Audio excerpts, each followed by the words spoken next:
Chet ellik o'quvchilarga Sharq Turkiston tunishtirildi. 18 yanvar kech Turkiyadagi eng chong xalqarалық o'quvchilar tashkilotidan biri bo'lgan Babi Alam jamiyati tarafidan davlat tunishtirish faoliyati o'tkazildi. Faoliyatda marhum Abdulhakimxon Maqsumajimning o'g'li Sharq Turkiston ma'arif va hamkorlik jamiyati yoshlar tashkilotining mas'uli Abdusalom Taklimakan vatanimiz Sharq Turkistonni tafsili qilib chet ellik o'quvchilarga tunishtirdi. Faoliyatda vatanimizning umumiy ahvoli, jug'rafiyalik alohidaligi, tabiiy boyliqlari tunishtirilgandan sirt Müslüman qarindoshlarımızın dini etiqadi, örf-odati, Sharq Turkiston Cumhuriyetlerimizin qurilishleri to'g'risida Islom Cumhuriyeti ism bilan qurilgan dunyodagi birdan-bir davlat ekanligini ta'kidlash bilan birga, vatanimizda Xitoy doiralarining elib berayotgan zulm va qattiq siyosatlarini vatanda yashayotgan qarindoshlarimizga emas, balki men Uyg'ur degan hammala odamga mayli dunyoning qaysi yerida yashsin ijro qilayotganligini Misrdagi o'quvchilarni misolga elib turib so'zlab o'tdi. Shundaqla vatandagi chidog'siz bostirish va zulmlarni o'zining va urug' tuqqanlarining beshidan o'tgan kechirmishlarini misolga elib o'ttirg'i qo'ydi. Oxirida chet ellik o'quvchilar Uyg'ur milliy taomlari bilan g'izolanib tarqalishdi.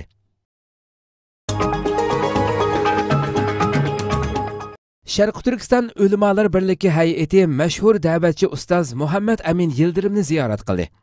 Bugun 19 yanvar juma kuni Sharq Turkiston ulamolar birligidan bir hay'at Turkiyadagi mashhur da'vatchi, Siyar vaqfining qurg'uvchi raisi, tadqiqotchi va yozuvchi ustoz Muhammad Amin Yildirimni ziyorat qildi.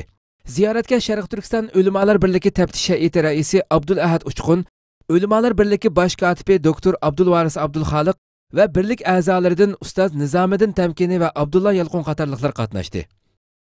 Ziyorat jarayonida Sharq Turkiston ulamolar birligi tunishtirilgandan keyin Sharq Turkistonning hozirgi vaziyati haqida ma'lumot berildi va ulamolar birligining buningdan keyingi xizmatlari, shundaqla elib berishga tegishli hamkorliklar haqida muzokaralar elib berildi.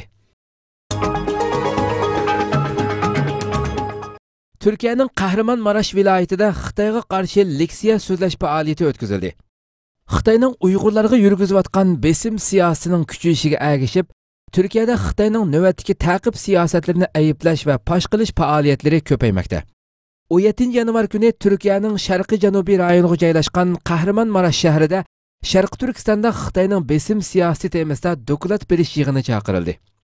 Yig'in oxirida muxbirlarni kutib olish yig'ini o'tkazildi.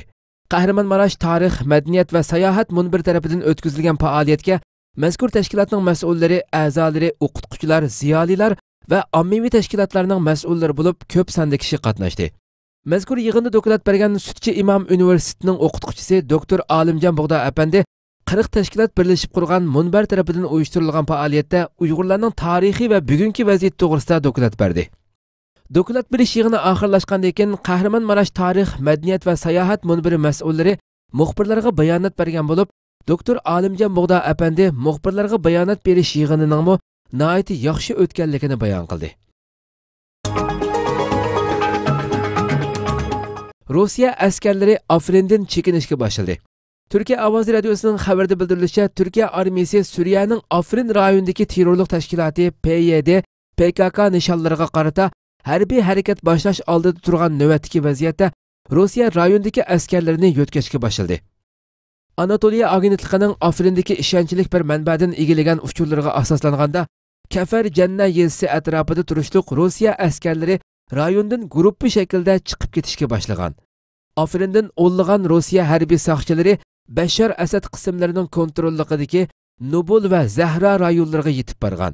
Rossiya askarlarining bir qismi hozirmi Afrinda turmoqda.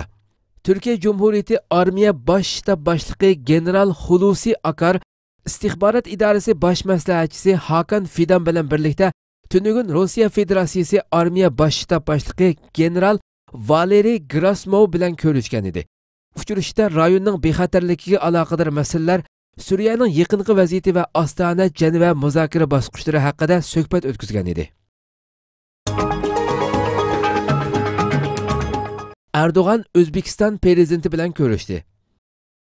Turkiya ovozi radiosining Cumhur raislik sarayi manbalaridan bildirishicha, Turkiya Cumhuriyeti Cumhur raisi Recep Tayyip Erdo'g'an O'zbekiston prezidenti Shavkat Mirziyoyev bilan telefonda ko'rishdi. Erdo'g'an Mirziyoyev bilan elib borgan telefon suhbatida Qozog'istonda yuz bergan avtobus qazosida jonidan ayrilgan O'zbekiston fuqarolari uchun ta'ziya bildirdi hamda qatnash vaqasida qazo qilganlarga Allohdan rahmat, yaralanganlarga shifoliq tiladi. Turkiyaning O'zbekistonning qayg'u alamlarini o'rtoqlashadiganligini ifodaladi.